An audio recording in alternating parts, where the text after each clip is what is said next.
谢谢大家回谢北北时间，我是大叔萨。我是大叔甲。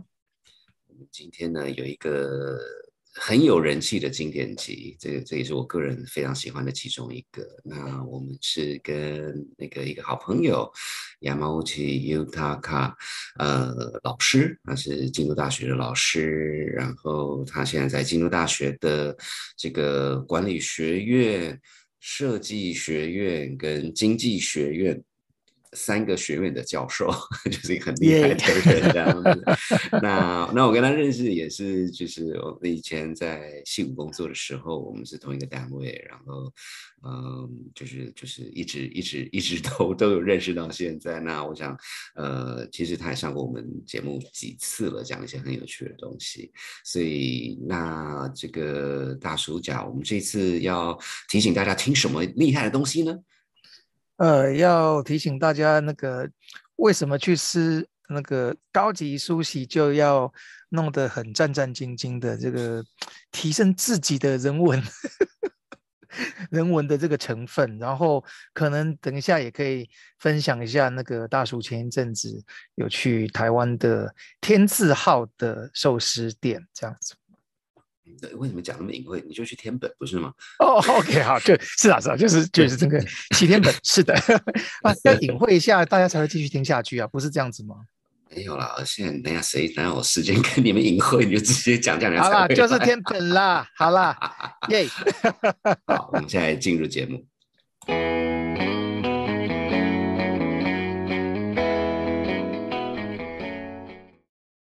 Hello, we're back.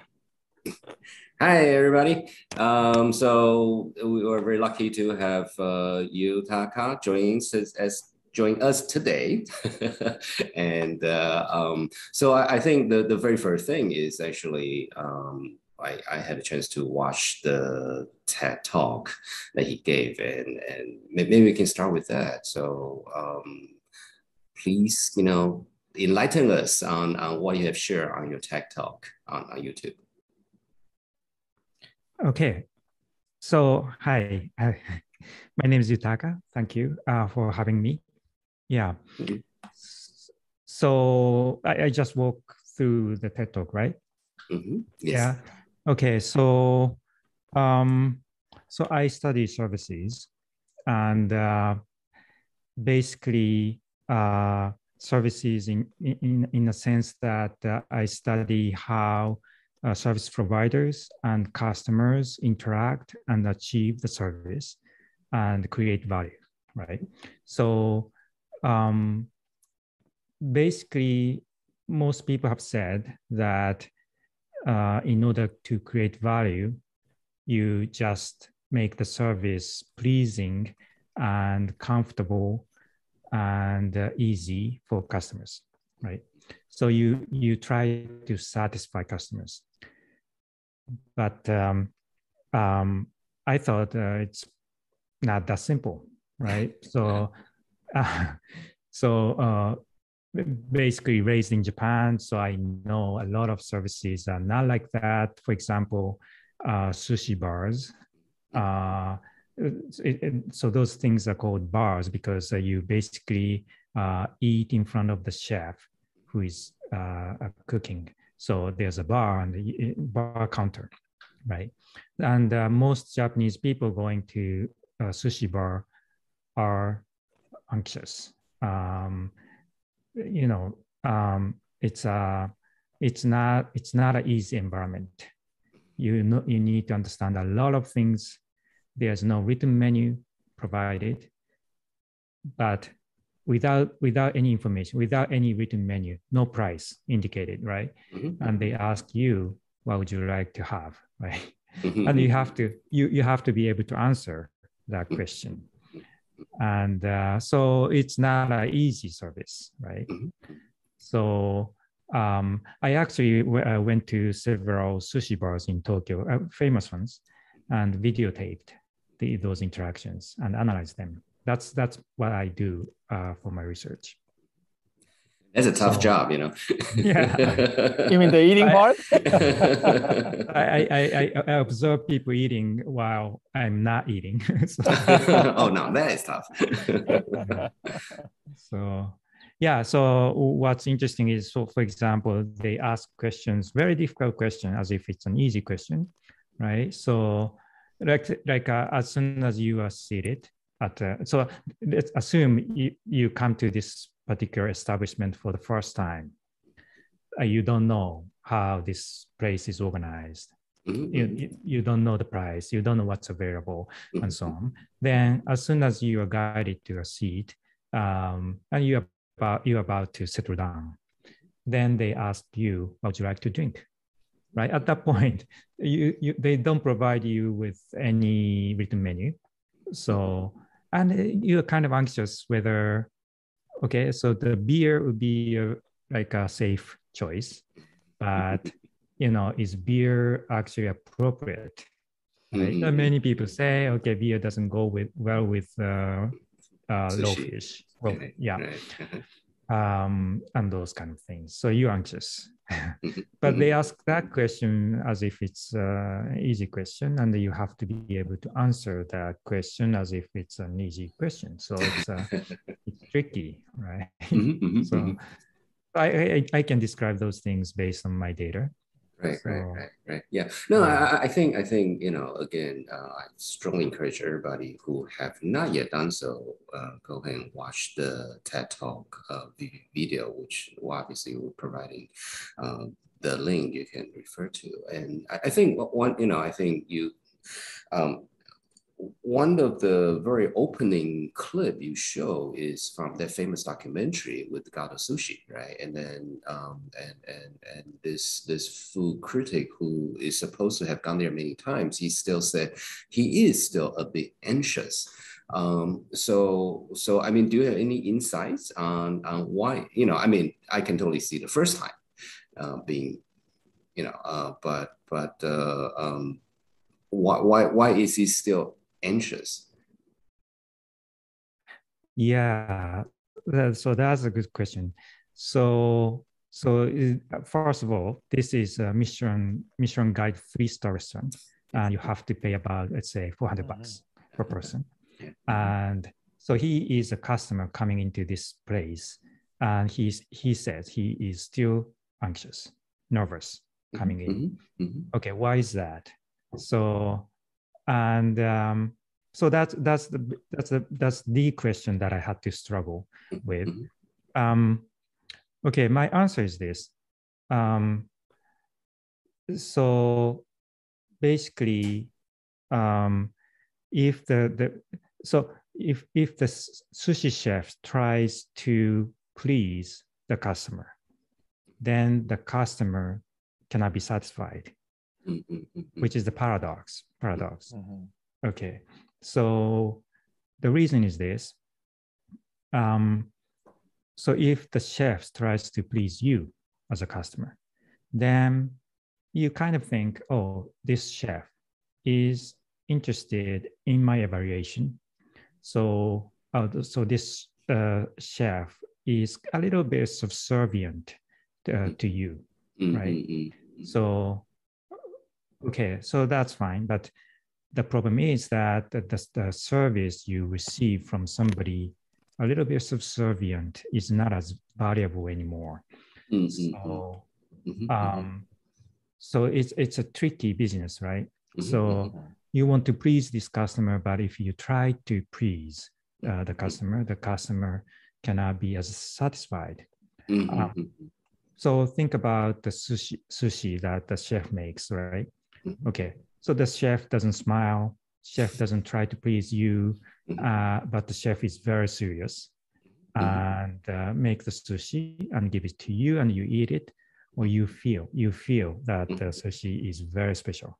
Compared to the situation where the chef like smiles and what you would like to, you know, what you want and all those things, then you kind of think, oh, okay, so this chef is trying to to please me. So now the sushi, you don't feel that sushi is as good, right? That's what I mean.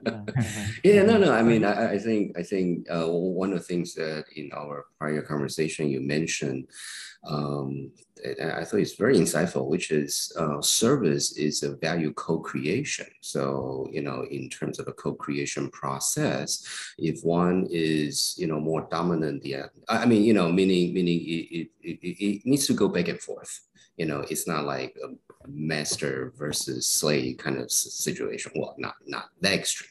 But I thought that is interesting because, at least for me, until watching your talk, to me, service is something that I receive. I never thought of myself participating in, think of it almost as an ecosystem. The fact that how I receive the service also describe what that service is. And I believe that's the direction you're pushing, yeah? Yeah, so you dropped many words here. So so the co-creation, so value in service, value is co-created. So which is a key concept. So the thing is, so the service provider cannot just create the service and give it to the customer unilaterally. So the customer has to participate in the co-creation process of the value, right? So that's the key idea. So if you go to, let's say, if you go to have your haircut, okay, you cannot just sit there and get your haircut. You need to participate in the sense that you have to be a certain customer. You have to be able to convey what you want and so on, right? So, or a restaurant, you need to be able to order something, right? All those kind of things. So compared to buying some good, it doesn't really matter who you are. You just pay for it and receive it, right? But in service, you participate. So in that sense, you cannot separate yourself from the service. You cannot be in the safe place observing the service. You are implicated in the service. So, okay, so that means who you are really matters in service, right? And so even, let's say, even if you go to a fancy coffee shop, right? You kind of feel, okay, you're a customer, but at the same time, you have to worry about how you look, right? You wear a nice clothes, for example, going to a fancy cafe, right? All those things, right? Yeah. So that's what it is. Yeah. Makes sense. Yeah. Oh, definitely. Yeah. And I am wondering if you could also comment on, to me, is somewhat parallel, which is beyond service. So for example, Birkin bag, one is obviously very expensive, but the other, my understanding is once you put in an order, if they take you as a customer for Birkin bag, you need to wait 2 years. and so I guess what I'm trying to get a sense of is, Birkin bag is obviously very high-end product. So is that the same idea that, you make it rare and you have to wait and do all that, just like, the sushi chef say, well, what do you want to drink? That's the only question you got. Yeah, definitely. So basically, so the access to the service is difficult, then the value goes up, right? Because it's a rare item.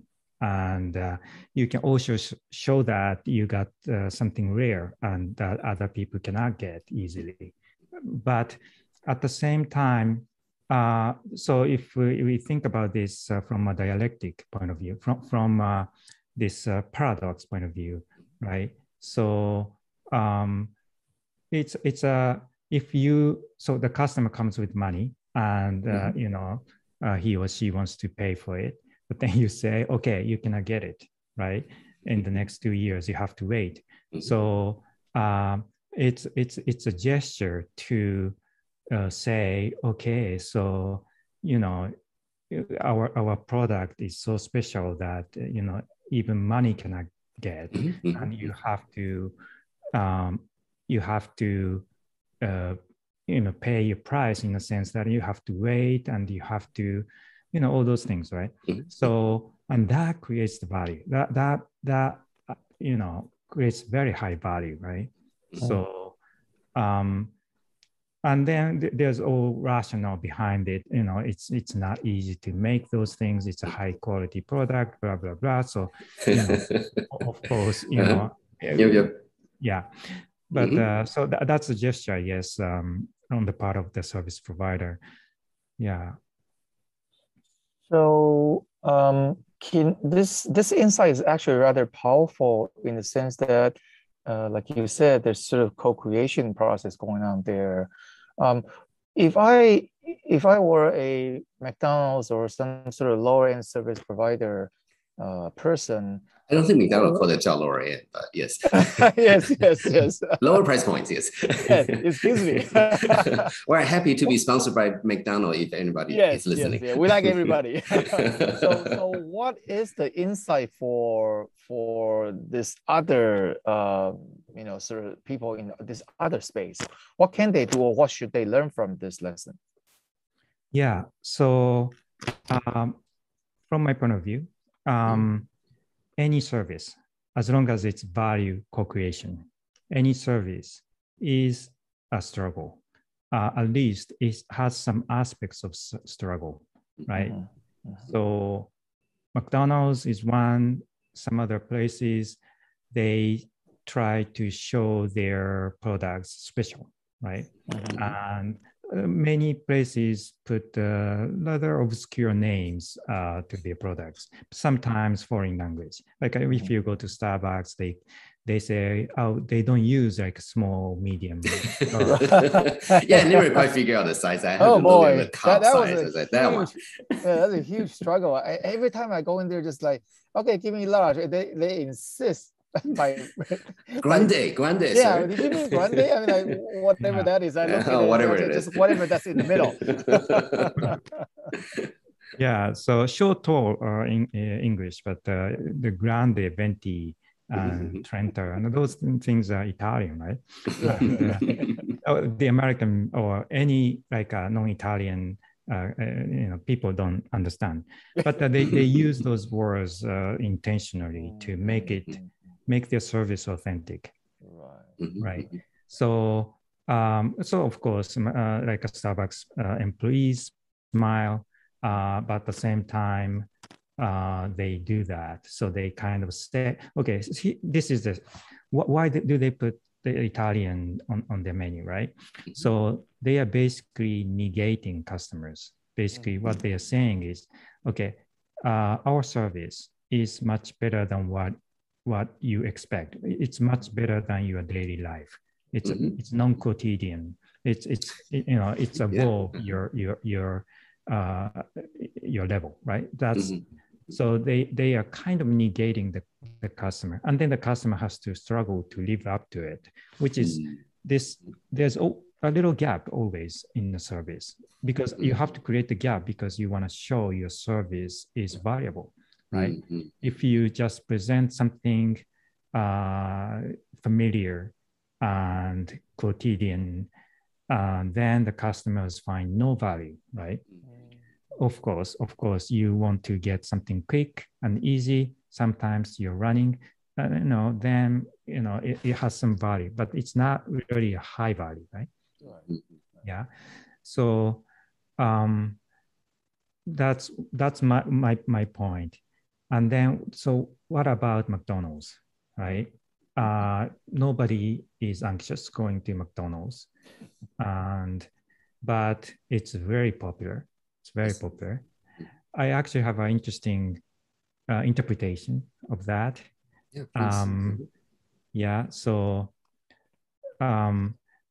McDonald's is the kind of is epitome of of modern society, right? So think about the whole history of McDonald's. It came out in the 50s, but it really spread in the 60s, right? And in the 60s, the teenagers in the 60s, as you know, the 60s was the time when a lot of things have changed, and a lot of civil rights movement, feminism, anti-Vietnam War protest, and also student protests all over the world, 68. But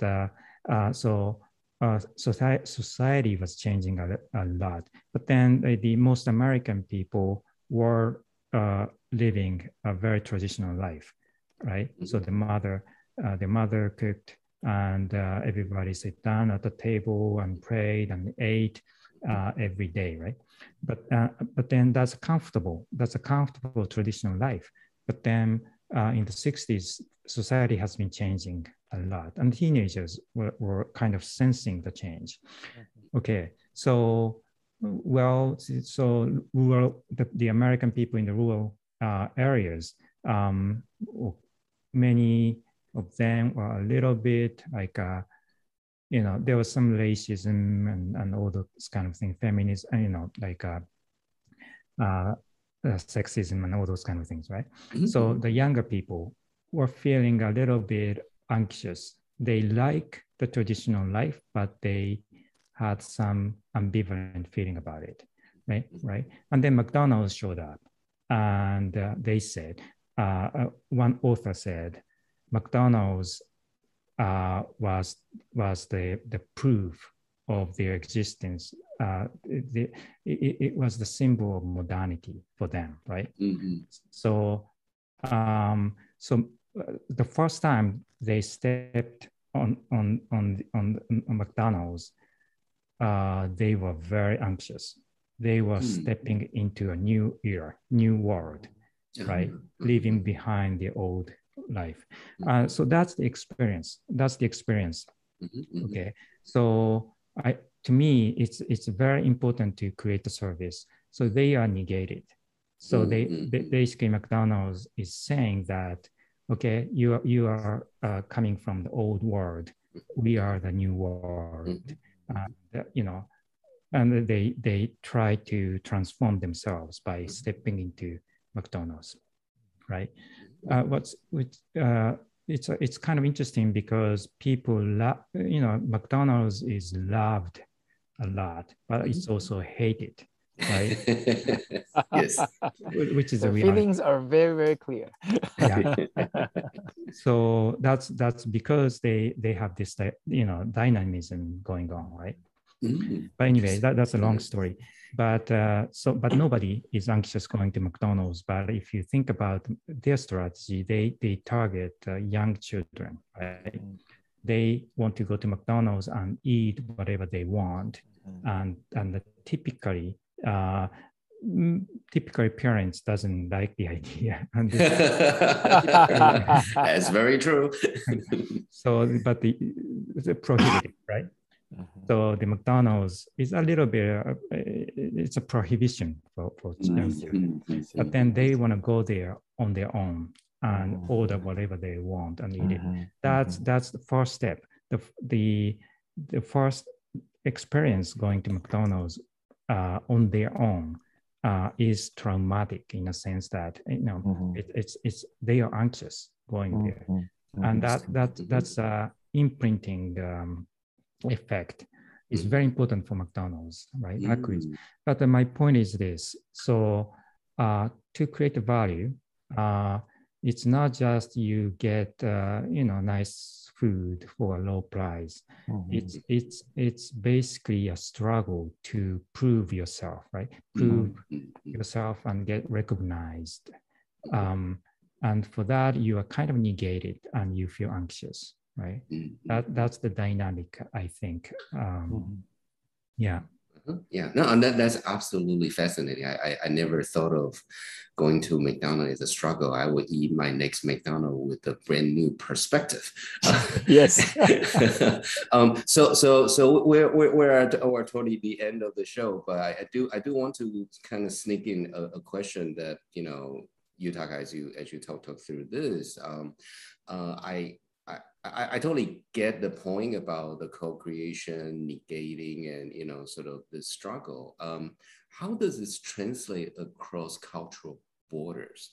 You know, because I think you know, like the American culture is in many ways familiar to, even if you don't necessarily live in the U.S. But I mean, you know, like can you, for example, the sushi places I go in Taiwan, they are definitely much more friendly than the one I've been to Japan. And I wonder, does it make it less good now, you know? Yeah, good question. It really depends on the cultural context. So it varies from country to country. So you mentioned the US culture. They tend to they tend to avoid that kind of struggle in service, right? But if you go to Europe, particularly, for example, France, right? A typical story in France is if you go to a high brand store, particularly a heritage store, which is on the street, not in a department store, right? Like a Hermes store on the street. The employees are not friendly, right? Sometimes they tell you to go back, right? So that is that they do that knowing this struggle aspect of service. And high-end hotels as well. If you go to a European hotel, let's say you cannot find the bathroom, right? But if you go to a high-end American hotel, okay, so anybody can find a bathroom, right? So it's designed that way. So, right? So, but anyway, so it really, and the Japanese culture is similar to the French culture, right? Even the popular services like ramen places, they design the struggle into it, right? So you have to know how to behave in the place. You have to know how to order ramen, right? Which is crazy. Yeah, actually, that reminds me of that very famous Seinfeld episode called Soup Nazi. Oh yeah. Okay.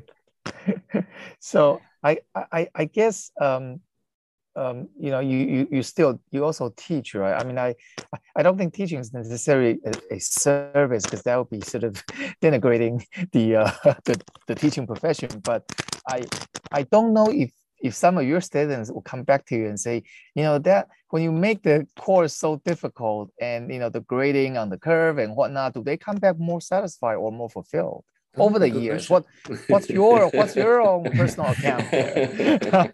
Okay, yeah. So it's really okay. So by the way, so this is a good occasion to clarify. When I say service has to be struggle, it cannot be only struggle, right? The ultimate goal is to satisfy, of course. And in educational service, the ultimate goal is to have students understand the material, right? Absolutely. So there's no point in introducing struggle just for the sake of it, right? But, of course. That said, but I think it's very important to think about this struggle even in education. So the students value what we say as instructors when they think what we are saying is authentic and valuable, right? To show that, we have to say, we cannot really do the teaching for students, right? we have to do the teaching for ourselves, right? In the sense that we are kind of trying to get to the truth or trying to get to the real knowledge, right? And so on. So that's kind of important, but then it doesn't make any sense to just make the course difficult, right? You have to make it difficult, but at the same time, you have to make it easy. Sure, sure. I mean, you make it difficult in the sense that they need to struggle and put in some real effort, but also it needs to be somewhat within reach. Otherwise, they just give up completely. Yeah. I mean, from my own personal experience, some of the most difficult A minuses have been the most fulfilling A minuses in my life. Exactly. Yeah. So it's sorry, just one quick final question. I think now that obviously you have thought very deeply about this, how does this change your experience eating sushi? Oh yeah, it's so okay. So when I go to a service, any restaurants or any service, I cannot help like analyzing it. But the good thing about sushi is that because I've studied it a lot and I studied different restaurants and all that. But what I found is that the first question they ask you is always the same, and is at the very same timing they ask the same question. So now I'm prepared, right? And I know what to say, right? So what's your answer in like, what would you like to drink? Yeah. So, okay. So most people just order a beer, right? But then, so what's interesting is, so sometimes you order beer. So the regular customers, what they do is they say, oh, I get small bottle, right? So the reason is that when you ask for beer, they ask you, okay, we have a medium and small bottles. Which one would you like, right? And then you choose a small bottle, right? But if you know the routine, you even answer the question that's not even asked, right? Okay, small bottle, right? Well, I would go for like a sake, right? Because many people choose beer because it's a safe choice, and it'll be interesting to try to show you're different, right? So you kind of throw them off a little bit and say, hey, this one is not it is going to be an easy struggle even for you. It's gonna be a real struggle this time. Wow, now that absolutely fascinating. So our time is coming up. So once again, really appreciate Yutaka's sharing those experiences and his research, and definitely want to ask him back. Actually, Yutaka, you did mention you are now sort of extending the work and looking at the sort of the co-creation in terms of innovations and all that. So maybe we can invite you back to talk about it next time. Yeah, that would be fun. Yeah, thank you for inviting me today.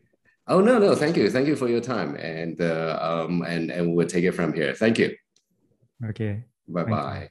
Bye.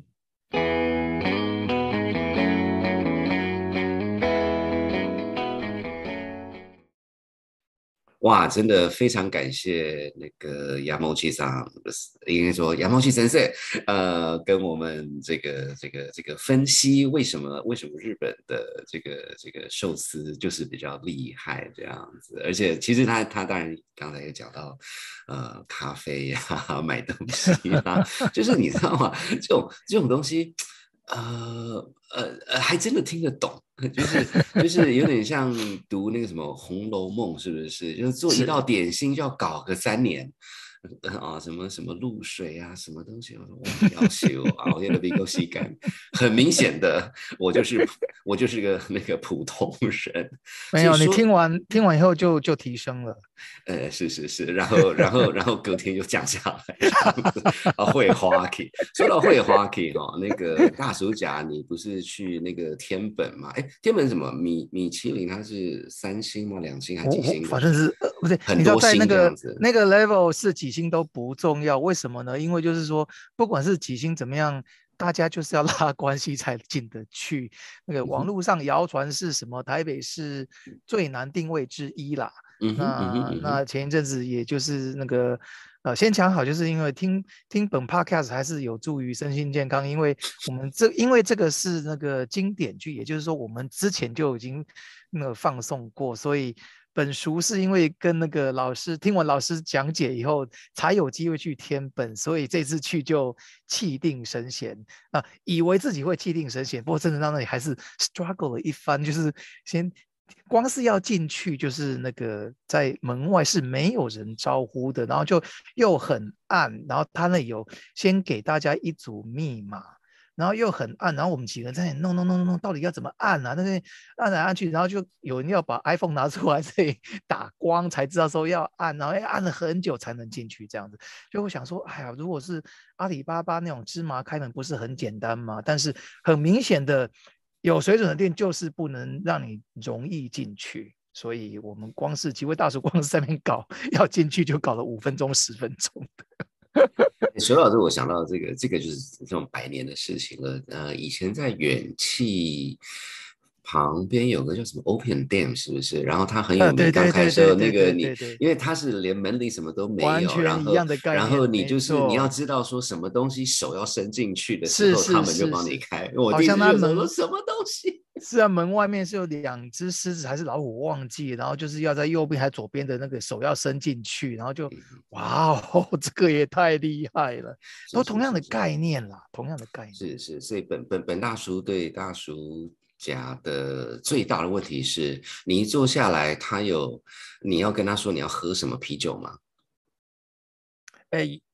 没有，他真的也很蛮厉害，他就没有啤酒的选项，他可能有讲，但是我就已经因为已经先听过老师的分析，所以我就已经有答案，我就很帅气的跟他讲，就先来个 sake 吧。结果他还蛮厉害的，他说哦。我们这里有以下10个选择，然后我又开始在 struggle， 继续 struggle， 见招拆招，真的没错。然后他就说哦，有不一样的喝法，就是每一种我建议就有点像 pairing 的概念，就是说我们这边就是一杯多少钱，你也不用想要开什么，就是一杯多少钱，然后每喝完一杯就是下一个新的 sake 这样子。我觉得哇，这样也很好，所以我就说这个 fly 的概念吗？对，然后我心里就小小的那个没有挣扎，看起来没有挣扎，内心是挣扎很多了，就说好，就那个如你建议这样子。是。我妈卡这样。对，然后我后来就是每一支 sake 有照相嘛，后来算一算，那个晚上没有喝的很多啦，但是就是说喝的8种不一样的 sake， 所以很赞。对，你那个照片还在吗？你愿意把它 po 在我们的没问题呀，是，有照片有图才有真相，对不对？对。呀，不过还是那句话，真的很感谢那个亚毛奇长跟我们分享这么，其实他讲很多事情都不是不知道，只是要有人把它整理出来，然后人家果然是老师，是我这个就是在旁边看热闹的。那这边也想一下，他之前大家如果还有印象的话，他之前有讨论到什么叫做创新，然后他其实在这条路上他是蛮厉害的，所以他今年开始跟那个日本的教育部，他的教育省是不是？文部省。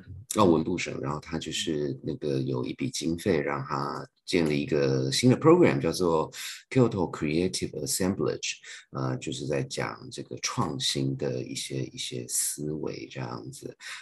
那我们也会把他的这堂课的那个连结放在脸书上，那有机会的人还真的蛮推荐的，是一个很有趣的。所以我们今天这个节目就到这边，然后我们下礼拜有一个更酷的，应该都很酷，可是不同的酷法。你知道，大叔讲，你知道什么东西吗？我看起来很难念，因为有好几个国字，可能我那个对，就是我们就是布袋戏啦。那这个其实是大叔小时候很熟悉的东西，他现在就开始精致化这样子。那不过这个时候还是要念一下，一方面是因为一气呵成哦。哦，没有，这里面还有台语的部分，所以还蛮难的。Anyway，所以我们下礼拜是跟清华阁周佑明掌中戏剧团团长，做布袋戏的讨论，也请大家多多期待。好，那我们今天就到这边，谢谢，拜拜，拜拜。谢谢大家收听今天的谢伯伯时间。在节目正式结束之前，我们要感谢谢伯伯时间的制作团队。我是 Hannah， 我们的团队成员还有 Ariel、Lalisa 跟 Oliver， 当然也别忘了大叔桑及大叔甲。如果你喜欢我们的节目，别忘了订阅、按赞、分享、留5颗星。有任何想法都欢迎留言告诉我们。而在这段疫情里，大家也要记得照顾自己，关心身边的人。祝大家平安健康，我们下集见咯，拜拜。